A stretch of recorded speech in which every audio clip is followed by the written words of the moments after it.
Muebles Andina, el mueble que necesitas está aquí, está al alcance de tus manos.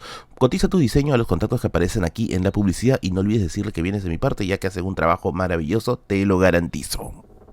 Librería Grandífer tiene una gran cantidad de libros para ti. Visítanos en sus locales de Trujillo, Cusco y Ayacucho, que tienen delivery a nivel nacional. Historia de la delincuencia en el Perú. Estamos viviendo uno de los peores momentos en que la delincuencia ha prácticamente sometido a la capital.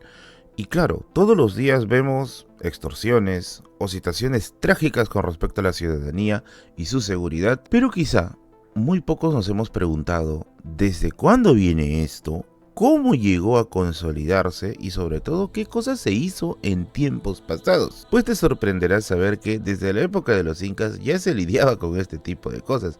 Y claro, bueno, sus soluciones eran un tanto radicales, pero eso es lo que vamos a ver el día de hoy. Una evolución de la historia de la delincuencia desde el incanato hasta inicios del siglo XX. Yo sé que este video va a ser un poquito largo y por eso voy a tener que condensar información, pero si te gusta este tema, puedo repartirlo en 3 partes mucho más detalladas. Solamente tenemos que llegar a la meta de 7000 likes. Así que disfrute de este video y si quieres obviamente de forma más detallada esta información, reviente de likes y lleguemos a la meta y les hago por 3 partes separadas como debe de ser. Yo soy Merlín, atrás de esa cámara siempre estará mi gato navajero Bigotes y esta es la Biblioteca de Merlín presentándote una breve historia de la delincuencia en el Perú.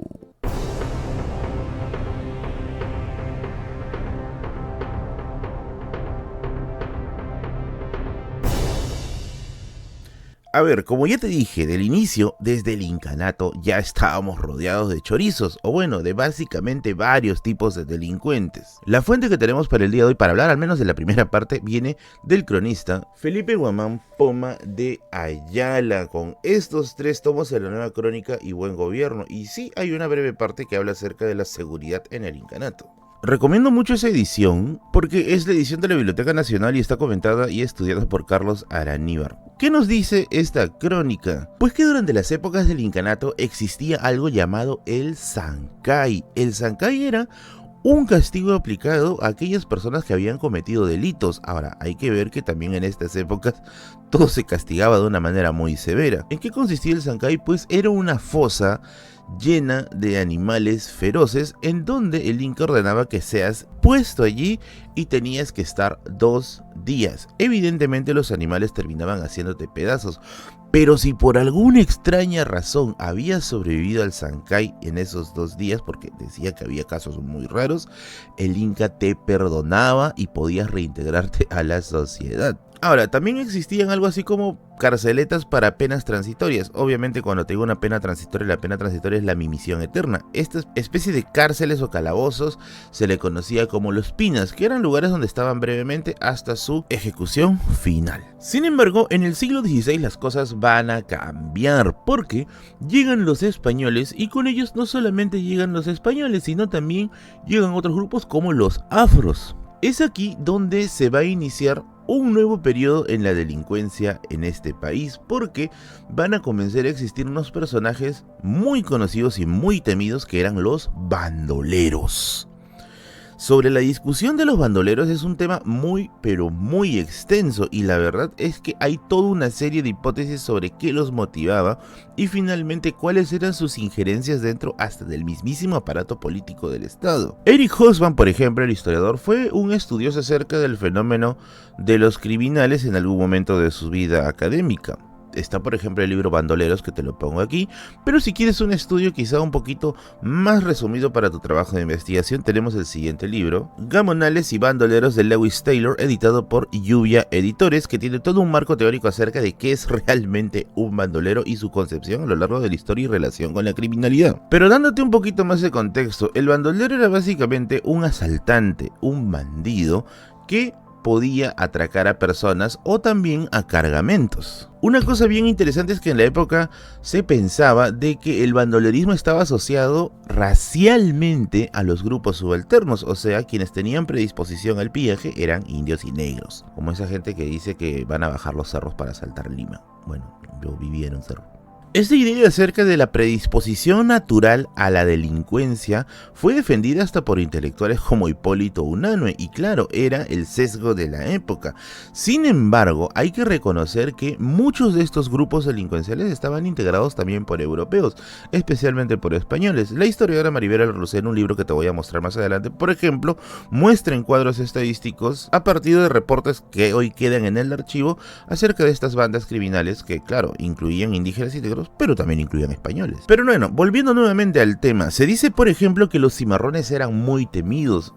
Y te dirás, Merlín, ¿qué jora que es un cimarrón? El cimarrón es un esclavo que se había escapado, un esclavo que estaba en situación de libertad. Y decían pues que su camino natural para estar en libertad era la violencia, era el estado de pillaje.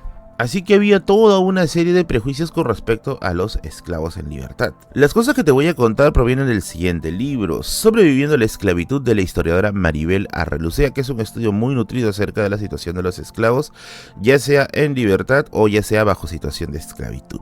Y es que los cimarrones, por ejemplo, eran muy acusados sobre el tema de delincuencia. Sin embargo, hay que tomarlo con cuidado porque decía que ya era tan obvio el sesgo que había contra los cimarrones que eran atrapados y eran sometidos a tortura. Y muchas veces el cimarrón cantaba bajo tortura para que la tortura ya pare, y con eso pues se inculpaba del tema. Otros lugares donde se hacía justicia con respecto a los esclavos rebeldes eran las panaderías. Aunque no lo crean, las panaderías fueron una de nuestras primeras cárceles, los lugares donde hacían pan. Tengo un video sobre eso que es recontra antiguo en este canal, pero te lo resumo rápidamente. En la panadería, donde está el Michito ahí haciendo el panadero con el pan, los esclavos también estaban allí y decían que era un infierno porque eran panaderías subterráneas con un calor que estaba todo el día y el trabajo no paraba, tenías que generar pan para mañana, noche y día. Así que era un trabajo terrible en la que se podían ver incluso hasta intentos de suicidio. Sobre el tema de las panaderías, el historiador Carlos Aguirre ha desarrollado trabajos sobre ello, como también el historiador Alberto Flores Galindo. Pero ahora vamos con el personaje principal, los bandoleros, que fueron todo el azote del siglo XIX y siglo XVIII en el Perú. Decían que estos grupos estaban formados por afros, por soldados desertores y por prófugos de la justicia, que se juntaban para formar bandas criminales y asaltar, 1, a vecinos dentro de la misma Lima y 2, cargamentos de mercadería que llegaban desde afuera. El fenómeno del bandolerismo está súper extendido. Básicamente una zona totalmente insegura era desde Huacho hasta Ica, en la que era muy probable que te encuentres con grupos bandoleros si es que estabas yéndote de viaje por esos lugares. Increíblemente, el estado virreinal nunca elaboró, o bueno, sus soluciones fueron recontramonces. Se intentó armar a la población, se intentó dar caza a bandas criminales, pero nunca tuvo un efecto profundo. Básicamente, la sociedad se acostumbró a vivir en ese estado. Y eso es trágico porque vemos algo muy parecido el día de hoy. Algo interesante es que los bandoleros siempre aprovechaban el caos para hacer sus fechorías. Y por ejemplo, aquí puede notarse las guerras de independencia. Mientras que San Martín y la ciudad de Lima estaban pues en un proceso tenso, los bandoleros hacían lo que se les daba la gana en ese momento. Haciendo un poco de spoiler, más adelante en el siglo XIX, ya post independencia, aprovechando la inestabilidad política, los bandoleros también destrozaban lo que querían y robaban a sus anchas. Básicamente el fenómeno del bandolerismo crecía más cuando había más inestabilidad política, muy parecido al día de hoy. Evidentemente, con la llegada de la República se van a intentar plantear algunas soluciones, y estas por ejemplo van a ser ampliar las prisiones o hacer prisiones mucho más grandes y modernas. Para eso se va a crear la primera gran cárcel en Lima, y para eso vamos a ver el siguiente libro, Donde se amansan los guapos, las cárceles de Lima, del historiador Carlos Aguirre. Este libro de acá es un estudio acerca de la penitenciaría de Lima, y que de verdad lo recomiendo muchísimo, es un libro genial. Resulta que durante el gobierno de Ramón Castilla se hace todo un proceso liberalizador, o sea, Ramón Castilla para la anarquía militar y al mismo tiempo quiere modernizar el Estado. Recordemos que están con la plata del guano. Es así que se le encarga a Paz Soldán viajar a Estados Unidos y hacer estudios sobre prisiones allá, ya que allá había un modelo de prisión muy interesante que es el panóptico. Para más información del panóptico, revisa Vigilar y Castigar. La idea es que Paz Soldán encontró estos modelos de cárcel y dijo, oye, esto debería traerse a Lima. Y se trae, y efectivamente con el dinero que teníamos con el guano se elabora la primera gran cárcel, la penitenciaría de Lima, que está ubicada actualmente, o bueno, estuvo ubicada actualmente, donde es el centro cívico del Real Plaza y el Hotel Sheraton. Ahora no hay ni una plaquita para reconocer ese lugar, pero bueno, ya sabes por memoria que allí estaba. La penitenciaría se funda en 1860 y se saturó rápidamente porque los presos ya eran cada vez más y más. Recordemos que en la época no solamente se castigaba la delincuencia, sino también la vagancia. Así que ahí medio dota se va al paredón. A eso hay que añadir que también había zonas identificadas como zonas de la criminalidad.